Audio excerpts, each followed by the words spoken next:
아이가 잠이 들더라도 깊은 잠을 자기가 어렵고 또 숙면을 취하지 못하면 성장 호르몬에 마이너스 영향을 주게 됩니다. 자기 전에 1시간 정도라도 못 보게 하는 것. 그렇게 틀어진 자세로 고착이 되어버리면 나중에 통증을 일으킬 수도 있고 키성장에도 마이너스가 당연히 됩니다. 키를 키우는 과정은 어떻게 말하면 아이를 건강하게 하는 과정과도 비슷해요. 이게 안 지켜지면 그 키가 될 수 없는 것들이기 때문에 조금 더 신경 써서 지켜주시면 좋을 것 같아요. 안녕하세요, 원장님. 오늘도 궁금증이 있어서 가져왔어요. 아이들을 보면 먹는 건 비슷비슷한 것 같거든요. 근데 아이들 키는 조금씩 차이가 있는 것 같아서 이유가 궁금하더라고요. 맞아요. 아이들 성장에는 먹는 것도 중요하지만 그 외에도 다른 어떤 요소들이 많이 있거든요. 어떤 환경에서 어떤 습관을 가지고 생활하느냐가 세종키에서 큰 차이를 가져올 수도 있어요. 그럼 혹시 오늘 습관에 대해서 알려주시는 건가요? 오늘은 아이들 키 성장에 도움이 되는 5가지 생활 습관에 대해서 한번 설명드려 볼게요. 요즘 아이들 보면 잠자기 직전까지 스마트폰이나 태블릿 같은 것들 보는 아이들 정말 많잖아요. 부모님들 보시기에는 넘어가실 수도 있지만 사실 이것이 생각보다 아이들 성장에 큰 영향을 줄 수 있어서 그렇게 하지 않도록 하는 것이 좋아요. 근데 저도 사실 자기 전까지 스마트폰 한 2시간보다 자거든요. 근데 저보다 아이들이 사실 더 많이 노출이 돼 있다고 보거든요. 네, 맞아요. 요즘 아이들 자기 전에 틱톡이나 쇼츠 같은 것들을 진짜 몇 시간씩 보다 자는 친구들도 정말 많더라고요. 스마트폰을 하는 것 자체가 사실 뇌에 자극이 되기도 하지만 이런 틱톡이나 쇼츠 같은 것들은 단시간에 정말 많은 시각적인 자극이 들어오기 때문에 뇌를 훨씬 더 흥분시킬 수 있어요. 그렇게 되면은 아이가 잠이 들더라도 그 잔상들이 계속 연결이 되어 있기 때문에 깊은 잠을 자기가 어렵고 또 숙면을 취하지 못하면 성장 호르몬에 마이너스 영향을 주게 됩니다. 근데 저도 들어본 적 있는 것 같아요. 아이들이 키가 많이 크는 시간이 있다고 하던데 보통 그 시간에 유튜브 보는 애들 누워있지 않나요? 맞아요. 보통은 이제 알려져 있는 시간은 이제 밤 10시부터 새벽 2시까지 성장 호르몬이 가장 많이 나온다고 알려져 있고 그래서 정말 많은 부모님들께서 9시에 아이를 재우는 것에 굉장히 목숨을 거시는 분들이 있어요. 근데 사실 시간은 그렇게까지 중요하지는 않아요. 12시에 잔다고 해서 새벽 2시에 잔다고 해서 성장 호르몬이 안 나오진 않거든요. 더 중요한 거는 아이가 잠들었을 때 첫 잠에 얼마나 깊은 잠, 깊은 수면에 들어가는지가 가장 중요한데요. 아이가 스마트폰이나 화면을 보다 잠들게 되면 처음에 그 깊은 잠으로 바로 빠져들기가 조금 어려워서 성장 호르몬이 나오다가 말 수 있는 거죠. 그럼 완전히 스마트폰을 못 보게 해야 되나요? 그거는 현실적으로 어렵기는 해요. 아이들도 다 사회생활을 해야 하기 때문에 그것을 받아들이기가 좀 쉽지 않을 수 있거든요. 그럼 자기 전에 1시간 정도라도 못 보게 하는 것. 뭐 하루에 30분, 1시간 정도 시간을 정해 놓으시되 그 시간이 자기 전 1시간은 아니었으면 좋겠다. 이렇게 많이 말씀드려요. 성인도 마찬가지인가요? 네, 맞습니다. 성인도 마찬가지입니다. 어머님, 아버님도 같이 실천하시면 훨씬 좋죠. 그렇게 어린 아이들 같은 경우에는 어머님도 쉬셔야 다음날 더 좋은 체력으로 육아를 할 수 있기 때문에 보지 말라고 말씀드리고요. 조금 큰 아이들 같은 경우에는 어머님이 주무시기 전에 핸드폰 보는 거 아이가 모를 리 없기 때문에 보시지 말라고 말씀을 드립니다. 두 번째는 아침 식사에 대한 얘기인데요. 우리도 생각해보면 아침에 일어나자마자 입맛이 막 너무 있기는 쉽지 않잖아요. 그래서 아이들도 마찬가지로 아침에 일어나면 평소보다 좀 더 안 먹거나 반찬 투정을 하거나 먹기 좀 싫어하는 경우들이 많거든요. 그래서 이제 부모님들께서 먹기 쉬운 음식으로 좀 많이 챙겨주려고 하시는데요. 아무것도 안 먹는 것보다는 조금이라도 먹는 것을 당연히 추천을 드리고요. 그 먹는 음식이 단당류의 빵, 우유에 담은 시리얼 같은 경우는 또 권해드리지는 않습니다. 아이가 아침에 그냥 공복에 먹었을 때 크게 혈당을 좀 올릴 위험이 있어요. 그렇게 되면 하루 종일 아이의 그런 신체 에너지 혹은 호르몬 변화가 위아래로 좀 많이 튄다거나 저혈당 갔다가 고혈당 갔다가 좀 왔다 갔다 한다거나 그렇게 될 수 있고 그러면 아이가 거기서 에너지를 충분히 얻기 어려울 수 있고 심하면 뭐 두통이나 복통이나 이런 문제들이 생길 수 있기 때문에 아침을 일단 먹는 것을 추천드리고 먹는다고 하면 너무 단순한 것보다는 조금 다양한 음식을 먹게끔 안내를 드리고 있어요. 아이들뿐만이 아니라 성인도 똑같다고 생각이 듭니다.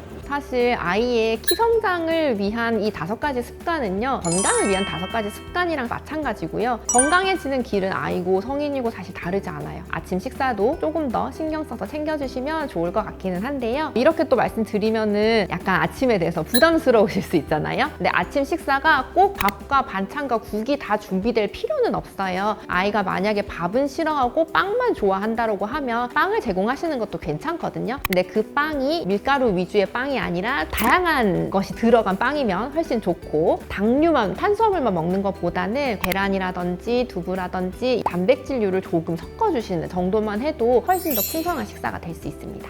어머님께서는 조금 귀찮으실 수도 있지만 아이의 키를 키워준다고 생각하면 이 정도는 한번 해보실 수 있겠죠? 이제 식사는 알겠는데 요즘 놀이터 보면 옛날보다 확실히 아이들이 덜 뛰어노는 것 같아요.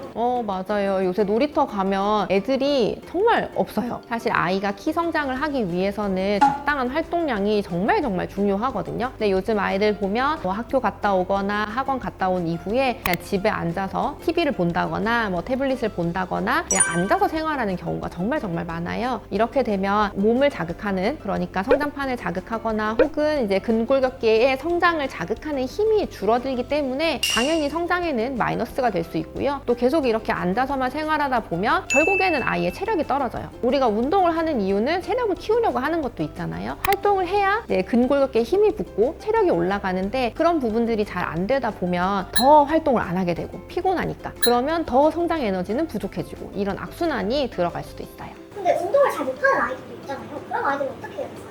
운동 신경이 안 좋은 친구들 괜찮아요. 뭔가 대단한 스포츠 활동을 해야 되는 건 아니거든요. 그냥 놀이터에서 잠깐 노는 것도 괜찮고, 길을 갈 때도 이렇게 직선으로 똑바로 가는 애들은 잘 없어요. 이쪽 구석에 꽃도 보고 저쪽 구석에 개미도 보고 저기에 콩벌레도 보면서 지나가기 때문에 아이가 그런 식으로 바깥에서 활동을 하기만 해도 써야 하는 에너지들은 충분히 사용을 할 수 있습니다.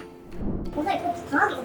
방학하면 누워있고 먹고 쉬고 자고 그런 걸 하고 싶은데 애들도 똑같지 않을까요? 맞아요. 아이들도 이제 방학이 되면은 밤 늦게까지 스마트폰 보고 영상 보다가 늦게 자고 아침에도 늦게 일어나서 느지막이 아침도 안 먹고 이런 생활 패턴이 가기가 참 쉽거든요. 그렇게 되면 일단 첫 번째는 당연히 개학 후에 힘들다는 거, 그것이 이제 가장 큰 단점이고, 두 번째는 그러다 보면 방학 때 갑자기 살이 찌는 친구들이 생각보다 많아요. 급격하게 한 달 만에 몇 킬로씩 쪄서 오는 친구들도 간혹 있거든요. 비만이 되게 되고 지방이 많이 쌓이게 되면 거기서 렙틴이라는 호르몬이 나오면서 조금 더 성숙이나 이런 것들을 조금 앞당길 수 있거든요. 그렇게 되면 이제 많이들 걱정하시는 성조숙증의 가능성이 당연히 높아지기 때문에 호르몬적으로나 전체적인 건강의 측면에서나 사실 좋지 않습니다. 그럼 진짜 살찌면 키가 덜 클 수도 있어서 운동을 많이 해야 되는 거죠?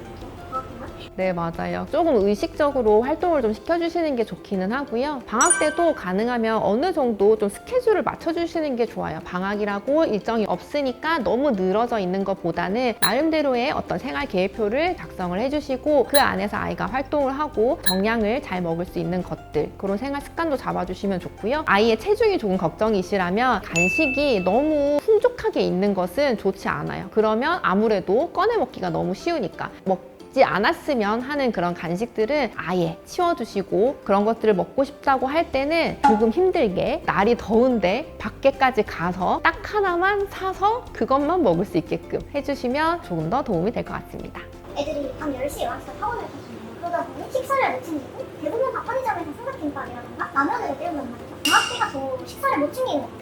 아무래도 아이들이 이제 학원과 학원 사이에 막 급하게 먹다 보니까 뭐 김밥이나 컵라면 같은 것들 사실 많이 먹게 되거든요. 아예 안 하기는 조금 어려울 수 있어요. 또 친구들이랑 그걸 같이 먹으니까 어쩔 수 없는 상황일 때는 허용을 조금 하더라도, 그렇지 않은 집에 있을 때만이라도 조금 더 이제 아이의 건강한 음식을 챙겨주신다거나, 혹은 아이가 이제 학원 갔다가 늦게 왔을 때 야식으로 건강한 음식으로 준비해서 약간의 그 허기짐을 없앨 수 있는 정도로 제공을 해주시는 것도 좋을 것 같아요. 아무래도 이제 학업에도 신경을 많이 쓰시는 어머님들이 이제 아이 건강에도 좀 신경을 조금 더 많이 쓰시면서 더 건강한 음식 주시려고 하는 경향성이 있을 수 있고, 또 그렇지 않고 그냥 조금 많이 편하게 이렇게 해주시는 분들도 있으시긴 하거든요. 근데 아이가 지금 만약에 뭐 태동도 다 괜찮고 성장세도 괜찮고 너무너무 건강하고 아무 문제가 없다면 괜찮지만, 그렇지 않다면 사실 그런 생활 습관들은 조금 신경을 써서 미리 고쳐주시는 게 아이의 키 성장에도 도움이 되고 당뇨병이나 비만이나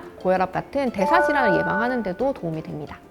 그럼 다섯 번째로, 요즘 아이들 보면 자세가 진짜 안 좋다고 느껴지고 공부할 때도 그렇고 집에서 소파에 디스크린이 앉아있고 목을 쭉 빼고 스마트폰을 보는 모습이 자주 보이더라고요. 네, 맞아요. 요즘 아이들이 워낙에 스마트폰을 많이 보기도 하고 또 패드로 학습을 실제로 하는 경우도 많아서 이렇게 이제 고개를 이제 앞으로 쭉 빼는 거북목 같은 이 자세가 나오기 쉽거든요. 근데 아이들 같은 경우에 아직 뼈 성장이 멈추지 않았기 때문에 척추뼈도 자라고 있고 변화하고 있기 때문에 그런 자세를 계속 가지고 있게 되면 자세가 좀 틀어지게 돼요. 그렇게 틀어진 자세로 고착이 되어버리면 나중에 통증을 일으킬 수도 있고 키성장에도 마이너스가 당연히 됩니다. 아이가 허리를 조금 똑바로 펴고 어깨를 펴고 바른 자세를 앉는 것만 해도 키에서 1cm, 2cm는 차이가 나거든요. 그래서 그 1cm, 2cm 나중에 너무너무 소중하기 때문에 지금부터 좀 잘 챙겨주시면 좋을 것 같아요.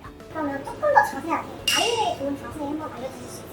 아이의 의자와 책상의 높이를 아이의 키에 맞게 일단 맞춰주시는 게 첫 번째고요. 네, 다리를 똑바로 90도로 이렇게 앉았을 때 발이 땅에 닿는 높이여야 돼요. 발이 공중에 떠 있으면 안정적이지 않거든요. 자연스럽게 땅에 닿는 높이로 맞춰주셔야 하고요. 엉덩이를 의자 깊숙하게 뒤쪽으로 밀어 넣고 뒤로 너무 기대거나 앞으로 숙이지 않고 허리와 배에 조금 힘을 주고 앉을 수 있는 자세가 가장 좋고요. 공부를 하거나 보다 보면은 계속 이제 틀어지게 돼요. 그러면 그 틀어졌을 때 계속 잔소리를 하게 되면 어머님도 스트레스를 받으시고 아이도 사실 스트레스를 받거든요. 처음부터 제대로 된 자세를 잡아야만 편할 수 있게 높이와 위치를 조금 더 신경 써서 맞춰주시면 좋을 것 같아요. 와 진짜 별거 아닌 습관이 키 성장에 이렇게 영향을 줄 줄은 몰랐어요. 네, 맞아요. 키를 키우는 과정은 어떻게 말하면 아이를 건강하게 하는 과정과도 비슷해요. 아이가 건강하면 키는 자연스럽게 따라오는 거거든요. 아이를 건강하게 만들 수 있는 그런 사소한 습관들을 잘 지켜주시면 결과적으로는 아이가 가지고 있는 그 유전적인 범위 안에서 최적의 어떤 성장세를 유지할 수 있게끔 도와줄 수 있어요. 이걸 잘 지킨다고 해서 정말로 키가 180이 될까? 185가 될까? 라고 의구심을 가질 수 있는 사소한 것들이지만 이게 안 지켜지면 그 키가 될 수 없는 것들이기 때문에 조금 더 신경 써서 지켜주시면 좋을 것 같아요.